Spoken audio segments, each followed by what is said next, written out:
बहुत समय पहले उज्जैनी नामक नगर पर एक वीर, न्यायप्रिय और बुद्धिमान राजा राज करता था। उसका नाम था राजा विक्रमादित्य। उनकी बहादुरी और न्यायप्रियता की मिसालें दूर दूर तक दी जाती थीं। एक दिन एक रहस्यमयी तांत्रिक राजा के दरबार में आया और बोला, महाराज, यदि आप सच्चे वीर हैं तो श्मशान में एक पेड़ पर लटके शव को मेरे लिए लेकर आइए। राजा ने चुनौती स्वीकार की, लेकिन वह शव साधारण नहीं था। उसमें बसता था एक पिशाच, बेताल। जब भी राजा शव को कंधे पर उठाकर लौटने लगते, बेताल एक कहानी सुनाता और अंत में एक पेचीदा सवाल पूछता। शर्त यह थी, अगर राजा को उत्तर पता हो और वो न दें तो उनका सिर फट जाएगा, और अगर बोल दें तो बेताल फिर से पेड़ पर लौट जाएगा। राजा विक्रमादित्य ने बिना थके हर बार शव को उठाया और बेताल की कहानियां ध्यान से सुनी। उन्होंने हर प्रश्न का उत्तर बुद्धिमानी से दिया। यह सिलसिला कई बार चला, पर राजा ने हार नहीं मानी। आखिरकार बेताल राजा की सत्यनिष्ठा और साहस से प्रभावित हो गया। उसने राजा को उस तांत्रिक की सच्चाई बताई कि वह तांत्रिक राजा को बलि देना चाहता था, ताकत के लोभ में। राजा विक्रमादित्य ने तांत्रिक की योजना को विफल कर दिया और उसे सजा दी। बेताल ने आशीर्वाद दिया और विदा ले लिया। आज भी राजा विक्रमादित्य की कहानियां हमें सिखाती हैं कि सच्ची बहादुरी, बुद्धिमत्ता और सत्य की राह पर चलने वाला कभी हारता नहीं। वीर वही जो अंधेरे में भी उजाला देख सके। के समय श्री राम, सीता और लक्ष्मण पंचवटी में रहते थे। एक दिन रावण ने अपनी बहन शूर्पणखा के अपमान का बदला लेने की योजना बनाई। उसने मारीच को एक सुनहरे हिरण का रूप देकर सीता के पास भेजा। सीता ने राम से वह सुंदर हिरण लाने की जिद की। राम उसे पकड़ने जंगल में चले गए। थोड़ी देर बाद राम की आवाज में हाँ लक्ष्मण की पुकार आई। चिंतित सीता ने लक्ष्मण को भी राम की खोज में भेज दिया। अब सीता अकेली थीं। उसी समय रावण साधु का रूप बनाकर साथ।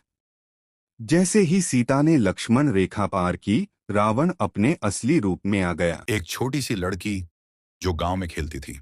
किसी ने नहीं सोचा था कि वो एक दिन एक पूरी रियासत की रानी बनेगी। नाम था अहिल्याबाई होलकर। पति और ससुर दोनों का साथ छूटा, लेकिन रानी ने हार नहीं मानी। वो ताज पहनकर नहीं, दिलों पर राज करने आई थी। गरीबों को इंसाफ दिलाया, मंदिर बनवाए और हर किसी के लिए मां बन गई। अहिल्याबाई, एक ऐसी रानी जो आज भी मिस। एक बार की बात है, दो कबूतर मिथु और चीनी स्पेस में एक सैटेलाइट पर घोंसला बना लेते हैं। सब कुछ शांति से चल रहा था, पर एक रात एक एलियन आता है और उनका बच्चा टिकलू को उठा ले जाता है।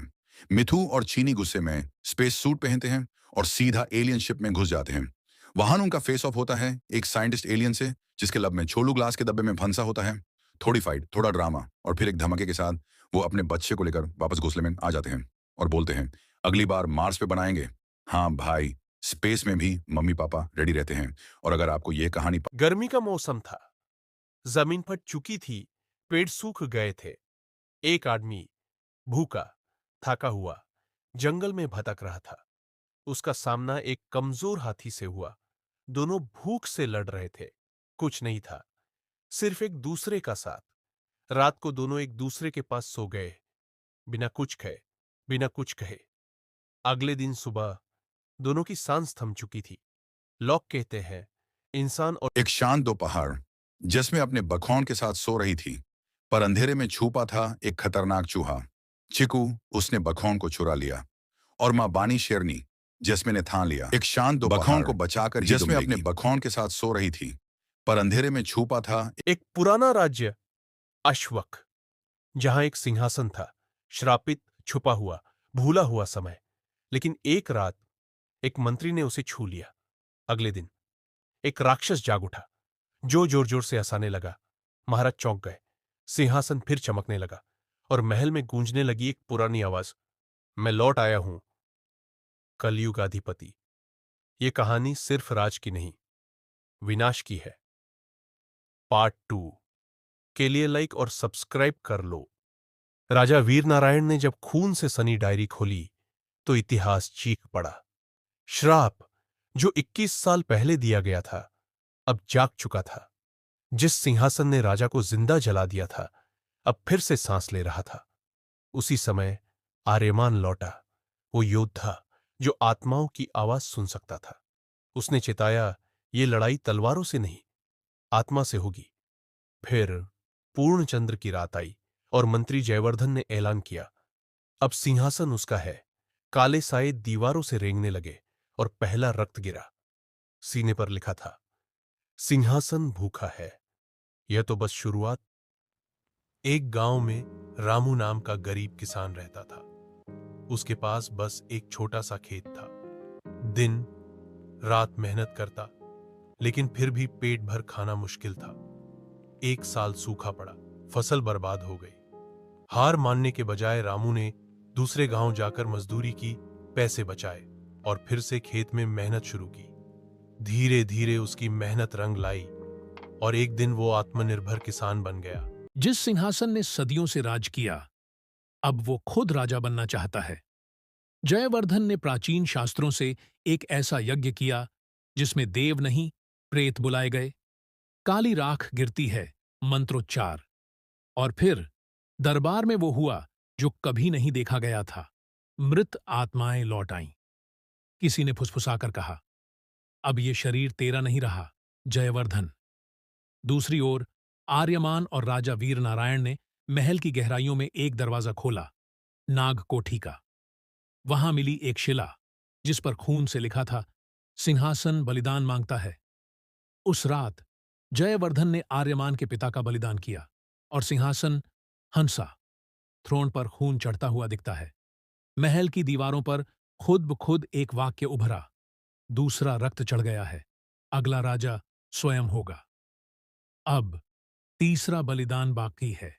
सिंहासन का भूख बढ़ती जा रही है और पूरा राज्य डर के साए में सांस ले रहा है। ये सिंहासन की कहानी है, जहां राजा नहीं, राज सिंहासन करता है। एक छोटे से गांव में दो गायें रहती थीं, गौरी और लक्ष्मी। दोनों बचपन से साथ पली बढ़ी थीं। एक ही गौशाला में रहती, साथ चरागाह जाती और गर्मियों की दोपहरी में बरगद के नीचे बैठकर सुस्ताती। गौरी सफेद रंग की थी, शांत और समझदार। लक्ष्मी हल्की भूरी थी, चंचल और नटखट।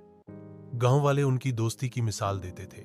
एक दिन गांव में सूखा पड़ गया, घास कम हो गई और तालाब सूखने लगा। गौशाले में चारा कम पड़ गया।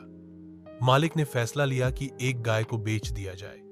यह सुनकर गौरी और लक्ष्मी दोनों डर गईं। मालिक ने सोचा कि लक्ष्मी चूंकि कम दूध देती है, उसे बेचना सही रहेगा। जब एक व्यापारी उसे लेने आया, लक्ष्मी की आंखों में आंसू आ गए। गौरी ने यह देखा तो वह जोर जोर से रंभाने लगी। वह मालिक के पास गई और अपने आप को उसके सामने बैठा दिया, मानो कह रही हो, मुझे ले जाओ। यह देख मालिक की आंखें भर आईं। उसने व्यापारी से कहा, मैं अपनी गाय नहीं बेच सकता। ये दोनों सिर्फ जानवर नहीं हैं, मेरी बेटियां हैं। गांव वालों ने मिलकर चारा इकट्ठा किया और तालाब की सफाई शुरू कर दी। धीरे धीरे गांव फिर हरा भरा हो गया। गौरी और लक्ष्मी फिर से अपने पुराने दिनों की तरह एक साथ घास चरती, तालाब में पानी पीती और बरगद के नीचे सुस्ताती। उनकी दोस्ती ने पूरे गांव को यह सिखा दिया कि सच्चा साथ कभी नहीं छूटता। एक 88 साल की दादी एक गाय के साथ एलएसी के पास क्या कर रही थी? इंडियन आर्मी का सीक्रेट ऑपरेशन सिंदूर शुरू हो चुका था, जब चाइनीज ड्रोन बॉर्डर पार घुसने की कोशिश कर रहा था। गाय के पीछे छुपा जीपीएस ट्रैकर और दाढ़ी ने कहा, देश के लिए तो यह कुछ भी नहीं, ऑपरेशन सक्सेसफुल। और दाढ़ी बन गई उनसुंग हीरो। ऐसे अननोन हीरोज के लिए 1 लाइक तो बनता है। यह है दादी और उनकी सुपर गाय दोनों मिलकर उगा रही हैं समोसे। हाँ भाई, समोसा के प्लांट्स। 10 दिन बाद खेत में गर्मा गर्म समोसे रेडी। पर रात को आ गया एक भूखा शेर, छुप के सारे समोसे खा गया, एक भी नहीं छोड़ा। सुबह दादी रो रही थी, क्यों भी उदास हो गई, पर टेंशन मत लो, आ गई मंकी पुलिस। शेर को पकड़ लिया और उसे समोसा बनवाने लगा। फिर दाढ़ी और गाय रोने लगी। फिर लाइक और सब्सक्राइब नहीं किया।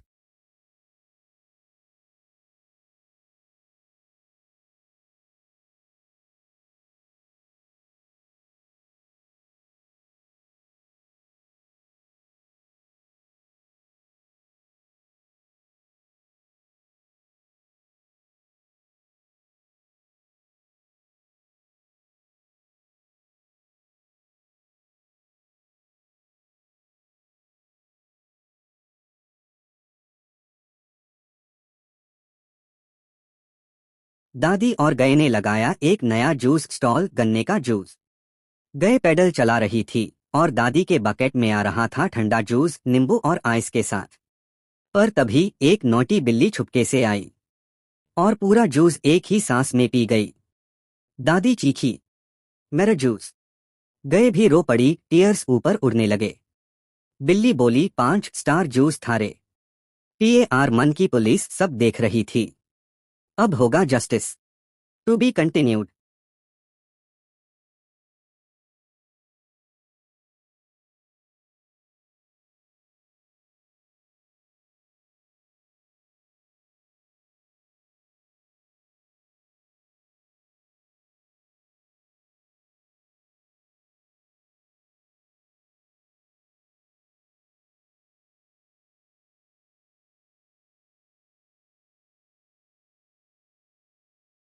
जंगल में सूखा पैड गया था। सब जानवर परेशान थे, ना पानी ना घास। तभी दादी और गए ने सोचा, कुछ तो करना पड़ेगा। उन्होंने जंगल की लकड़ी काट के हेलीकॉप्टर बना दिया। हेलीकॉप्टर उड़ा सीधा बादलों के ऊपर और दादी ने गिरा दिए बड़े बड़े बर्फ के टुकड़े। ठंडे बर्फ से बादल भर आए और शुरू हो गई जोरदार बारिश। सब जानवर नचने लगे, जिराफ डांस, बंदर मून वॉक। दादी बोली, देखा जुगाड़ किसे कहते हैं। गए ने पकोड़े बांटे और जंगल बन गया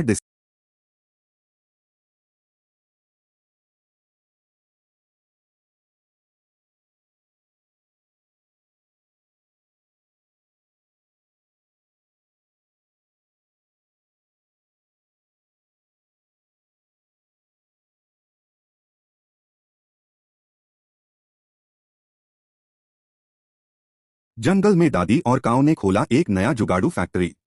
नाम था मैजिकल मेथी जूस फैक्ट्री। काऊ पैडल चला रही थी और दादी डाल रही थी ताजी मेथी। देखते ही देखते बल्टियों में भर गया ग्रीन ग्लोइंग जूस।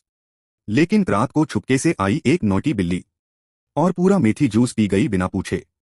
सुबह काऊ चीखी, दादी जूस गया। दादी बोली, मेरे जुगाड़ का सत्यानाश। फिर आई मन की पुलिस और बिल्ली को पकड़ के बोला, जंगल जेल रेडी है। पर दादी बोली, पनिशमेंट नहीं, प्रमोशन दो। अब बिल्ली बन गई